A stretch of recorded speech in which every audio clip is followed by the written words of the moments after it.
Panini, we have a problem.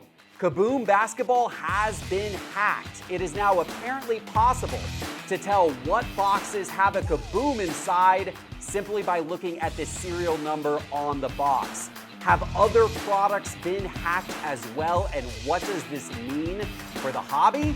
We'll tell you right now on Cards on the Table.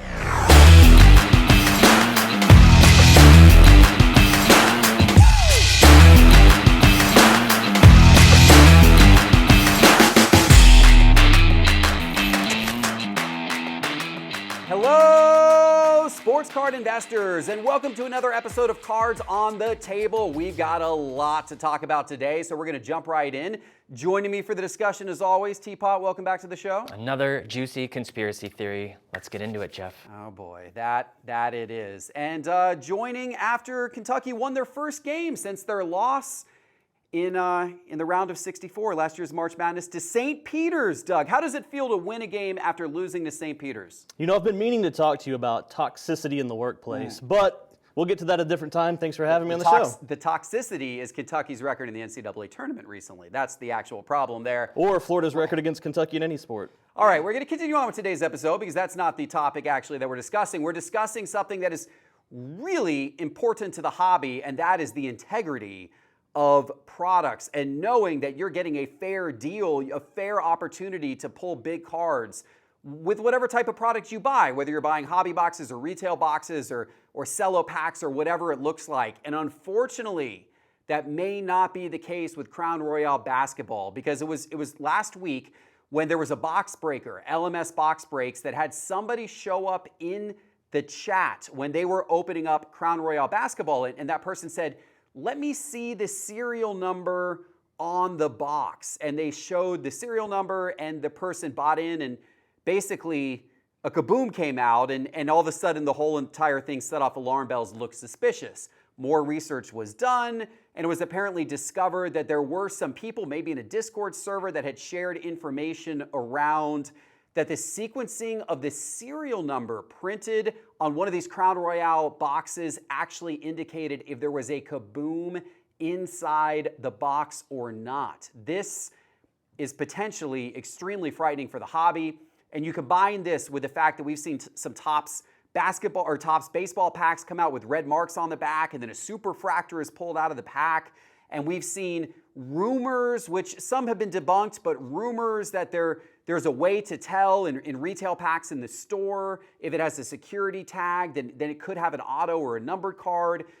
Some of that is swirling around, and I find this all really frightening for the hobby if this stuff is true. And also, it is interesting because of the whole backyard break scandal and were they getting loaded boxes, and I sat here on this show and said that I had sources within the leadership of the manufacturers who told me this wasn't possible with a product like Prism because of how it was all randomly sorted. It doesn't look so random anymore now that this Crown Royale news has come out. Doug, what do you make of all of this? Well, it's interesting. The first thing you say, the last thing you said rather, is that this is all random, based on high-level conversations that you've had, that these are packed randomly. But we've got enough evidence to know that's not really the case, right? So we've seen, going all the way back to the 80s, take 86 Fleer, we know the order of cards that will come out before Jordan. That happens a lot with ultra-modern products. I've ripped enough soccer products to know, I can tell you the exact order of cards in the 2019 Finest box. I can tell you the exact order of cards in this year's Stadium Club Chrome box. We've seen it in Upper Deck with the new Spider-Man release. I've pulled packs that are identical order. So we know that there's collation issues, but in all the instances I just mentioned, you have to actually open the box to see that order to know what's coming next. I've not ever been able to tie it to a serial number on the outside of the box or anything like that, nor have I ever tried. But obviously somebody else has, and they've probably done it in the past, or why were they even trying? You know, there had to be some sort of impetus for them to be checking on this. So chances are this isn't the first time it's happened. But what's the most worrisome to me is if this has been kind of an issue since the 80s at least, and it's not been remedied, it might be very difficult to fix, or they would have fixed it by now. So I'm worried that there might not be an easy fix for this. It could just be something that really throws off operations or is completely inefficient to kind of change what they're doing. And that's what worries me is, will this continue? Yeah, and what worries me most is that you probably have people out there who have this information that are ripping open cases of Crown Royale right now that are going through and looking at the serial number of every box. The boxes that have the Kabooms, they're keeping, they're opening themselves, and all the rest of the boxes are now hitting the secondary market. If you're buying these things on the secondary market, you may not ever have a chance of pulling a Kaboom. That is devastatingly bad. T-pott, what do you make of all this? I hate it. I really hate it. I think that if there's two things that we care about if we're buying wax, that the manufacturer really needs to make sure that they're concerned about, it's quality control, which we've beat the dead horse on, in terms of just the print quality. And then the other half of the quality control is, are the cards getting randomized and put into the box properly? And I did hear, I don't know if this is true or not, I haven't seen the video, that like back in 2017 or at some point in the late 2010s, Panini did some kind of a video showing their process, parts of their process. We know that there's got to be some kind of a machine, a sorting machine that randomizes and sorts based on algorithms and how they print and cut the sheets. I put together a very basic spreadsheet just as an example because I'm trying to wrap my head around this, okay? And I think a basic visual just helps the audience too. If you're looking at, take a product like Prism. These are not real numbers. These are mock numbers just for the sake of comparison.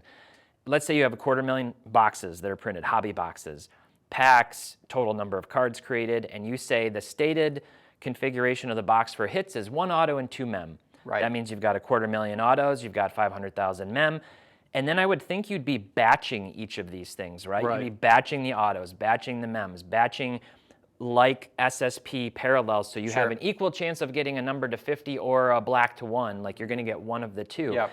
I would love to see that level of consistency as you look at this into batches and how they're distributed into boxes and packs. It's just not the case. It's not how, it's like feast or famine many times depending on, and that to me in and of itself tells me there's some kind of an issue. They're not actually randomizing these effectively when you see somebody pull like a mega pack where they get 3 golds and a black and then you're like, how did that happen? Transparency would be the key here. It would be Panini, Topps, Upper Deck, Leaf, all of them showing us here's the randomization process for the good of the hobby. That shouldn't be some kind of an occult trade secret on how you randomize. It should be actually a collaboration to say we all are sort of signing an accord to say this is definitely random, there's no funny business going on, and that's what I care about most in this process. I'm not going to spend my hard-earned money if I don't feel like I actually have a chance of getting a big card. So here's what I'm going to ask right now. Manufacturers, if you're watching this, let our cameras in your printing facility. Let us record the process and show the process to all of the viewers. We've requested this access from Panini in the past. We've not gotten the access, even though we've requested it. I'm requesting it here again today because that is one way. If we can educate people on how this works, if we can lift the mysterious cover, then people are going to have more confidence. And I got to say, my confidence is a little shot right now after this news comes out about Crown Royale, after the backyard break stuff, which I argued was not legitimate. And now I'm a little more and more worried as I see stuff like this coming out and the red marks on the backs of Topps packs. And let us see behind the curtain. Let the world see behind the curtain, right? Can we get that to happen? If you agree, give this video a thumbs up. Let's see how many thumbs ups we get here of people who want that kind of access. I hope the manufacturers listen. Hopefully we can do that someday. Yep, it'd be great. All right, guys. We got more topics to talk about. I know that was a big one. I want to mention this Sunday at 8:30 p.m. I'm going live on Whatnot. Actually, Whatnot this entire weekend is doing a card show live on Whatnot. And Sunday at 8:30 p.m. is our stream here at Sports Card Investor. All of these cards in front of you on these beautiful stand-up displays, shout-out stand-up displays, will be sold live, as well as all of the other couple hundred card shows that Doug and I picked up at the Nashville Card Show. You saw that video on our channel this past Sunday. So join us, Whatnot, 8:30 p.m. Eastern Time Sunday. If you don't have the Whatnot app, we'll put that QR code up right there, or actually on these guys' faces maybe, so that you can download the app and get $10 in free credit to use on our show. Okay, next topic. 8, way too early Major League Baseball predictions. This past weekend on the Market Movers channel, you did a data dive episode. And it's interesting because not a lot of people right now want to talk about or think about baseball cards. Right. The season just ended. No one cares about baseball cards at this point.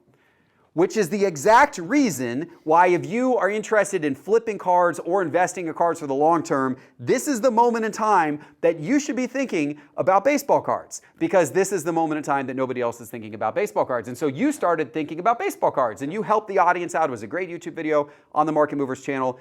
But take us through some of the highlights, T-pott, of your thought process about thinking about baseball cards now. Well, I always think these like way too early things are a little silly on different websites. The 2022 draft happens, and the next day they've got the way too early 2023. But there's some truth to that, like getting into it and trying to forecast ahead, especially with card prices.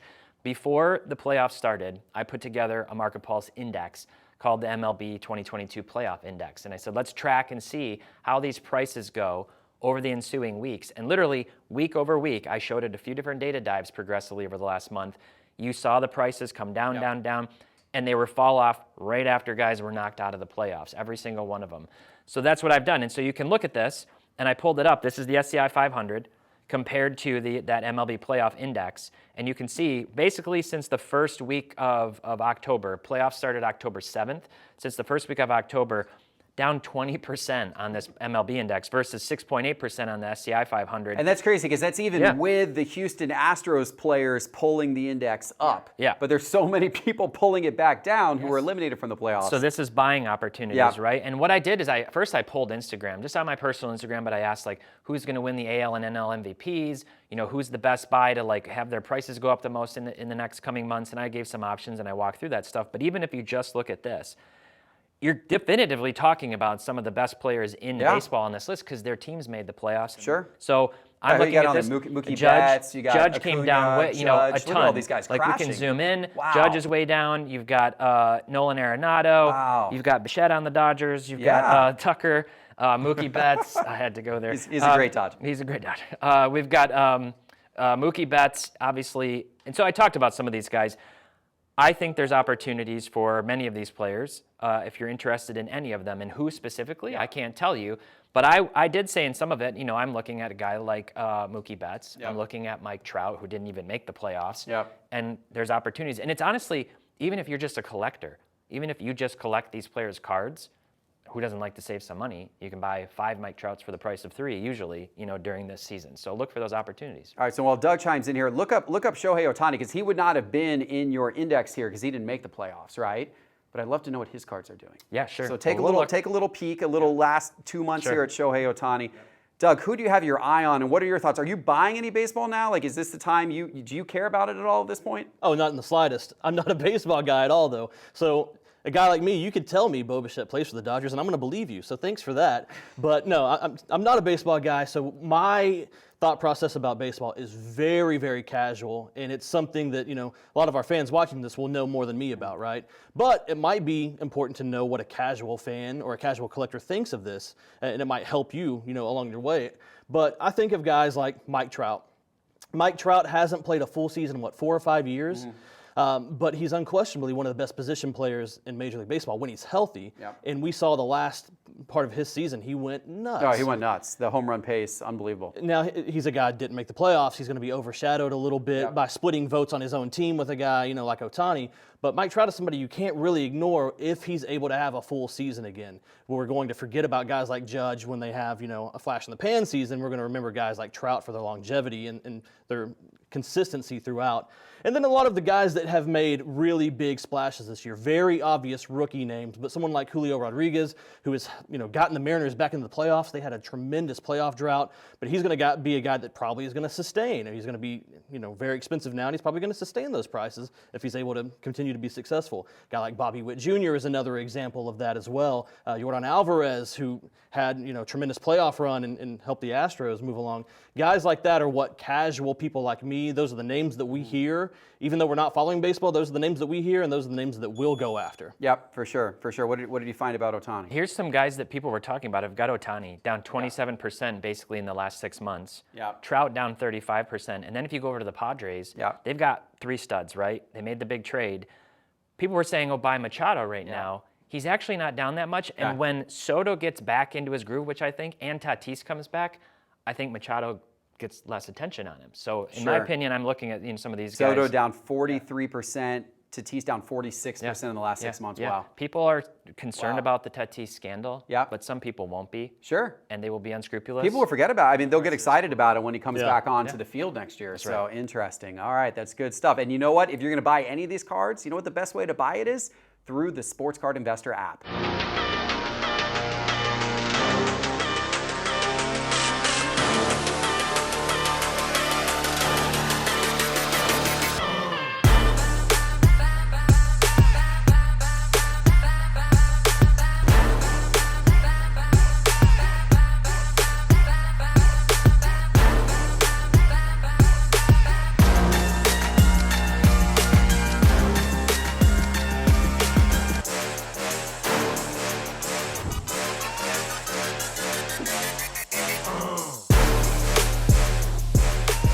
welcome back to Cards on the Table. Let's tackle the topic of the correlation between player performance and card prices. It's an interesting topic. It was one that was suggested to us by one of you. One of the viewers of our last episode of Cards on the Table left this suggested topic in the comments, so we are going to tackle it now.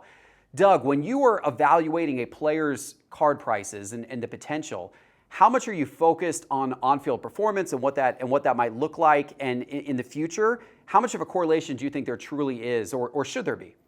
So how much correlation is there? There's so many variables to that. And one thing I find really interesting, I almost feel like when we take players, say a new rookie class, right? We evaluate players, we prospect those players, and we almost put them in tiers before they ever have a performance to speak of. And that almost determines like a range of prices for them. So their on-court performance, take a guy like Paulo Banchero right now. We've already determined he's going to be one of the best guys. So his performance on the court just validates what we were already thinking about him. So in some ways, that's like the prices we were already charging. Now we can say, hey, look, he's worth this amount of money, right? And other guys like an Anthony Simons will take years because we didn't put him in that top tier. It'll take years to develop and then more consistent high-level performances before we start to see those climbs. So a lot of that is, think of it like college basketball rankings, right? Where you start the season almost determines where you finish the season, right? If you're going to make the playoffs, you had to be a top 25 team entering the season. Sure. So, something along those lines for college football in that example. But that's an interesting thing to me. So in some regards, it doesn't matter at all. Some regards, it's massively important. Justin Fields can have one good game and then just go nuts. Because expectations were low. You know, that was one of the things I said coming into this season. If you're looking for upside, I actually would rather have had like a Justin Fields card than someone like a Josh Allen. Even though I like Josh Allen much better, he's obviously got a much better game. But a Super Bowl victory is built into Josh Allen's cards at this moment in time, in my opinion.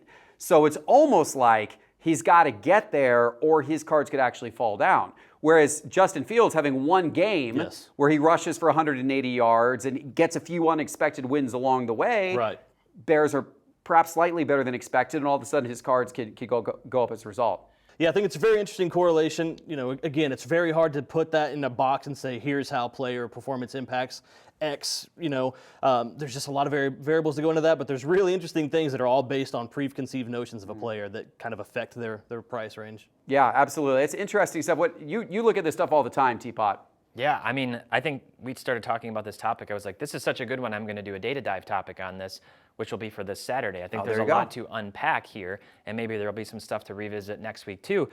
But I think Doug was cheating off my notes, or we're just that synchronized the last few weeks. There's really three categories. One is confirmation. It's highly ranked rookies doing what we expect them to do, and then their prices will stay high for a while, right?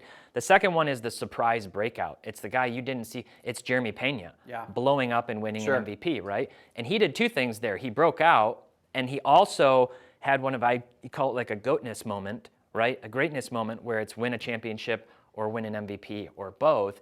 And that's what a lot of these guys who go from that top tier draft class into their second, third, fourth, fifth year have to do just to maintain their prices. And we're seeing a lot of different players. Justin Herbert, for example, down like 30% this season already because they're just not doing it. Were there. So that's something to be mindful of, and I'm looking forward to talking about that. And one thing I got to mention as well, personality, hype, charisma. There's so many other factors that come into play as well. What market somebody is into. It's not a perfect science. There's not always a one-to-one correlation between performance and card prices, even though I'd say they're generally loosely correlated. I'm fascinated to watch your video this weekend. You guys should do that as well. The Market Movers YouTube channel, data dives every Saturday morning, free videos on the Market Movers YouTube channel. This Saturday is going to be a good one. All right, guys, let's tackle our second topic of the day, also suggested by one of our viewers, fixed price versus auctions.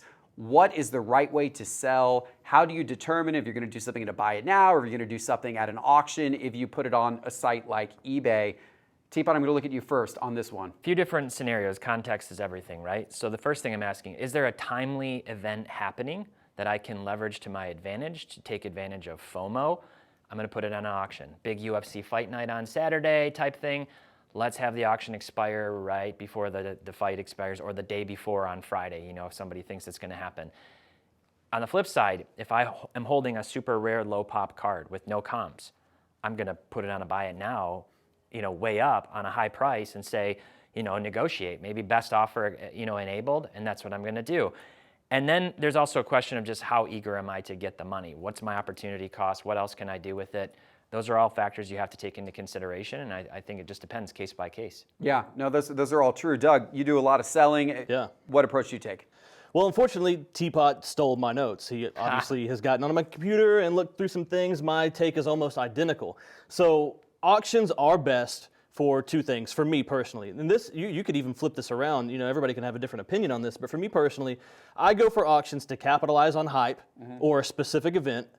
And also, if I don't have a lot of risk involved in that particular card, if I'm in very low and I can afford maybe not a great auction, then that's fine. And also liquidity, right?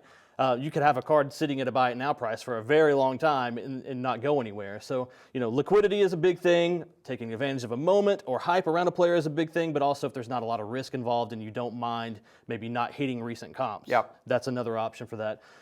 And so for buy it nows, the thing for me is if a card is low pop or not highly liquid or something that doesn't pop up in searches a lot, you take a big risk when you run those auctions. Yeah, you do. You've got a short time frame to get people to find the card that maybe there's only 30 of, right? And then you really run the risk of getting smoked on something like that. So you need to just be able to let it sit there. Or if you're in at a really high price point, if you're at close to comps and you're running an auction on a card that you're invested a lot of money into, you run the possibility of getting hurt on something like that. So those are options for buy it now, in my opinion. In general, I think if you're patient, if you're not super motivated to sell right away, if you want to maximize your sale price, buy it now and accepting offers is generally your best friend.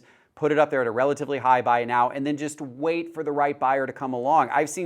I sold some cards at really strong prices by being patient, by listing it up there. 3 months afterwards, all of a sudden I get an offer that I'm really, really happy with and excited about. But you got to be patient. You got to be willing to wait months in order to really maximize the value. And of course, who knows what the market is going to do and the ups and downs, and who knows what that player could do. There's more risk involved. Auctions, you get the liquid, it's liquid right away. Price alerts on market movers. That helps out a lot with that kind of stuff. There you go. Price alerts on market movers. It keeps you apprised proactively of what cards are doing every single day in the market, so you don't have to go look it up every day on your own. Guys, this has been a good episode. Hopefully you guys appreciated it as well. If you did, hit that like, hit that subscribe button. Leave us a comment for what you want us to talk about in next week's show. We'd love to hear from you and hear your comments and get your topics. And then check us out on Whatnot this Sunday, 8:30 p.m. Eastern Time for that card show. All of this on sale and so much more. Appreciate you guys. See you soon.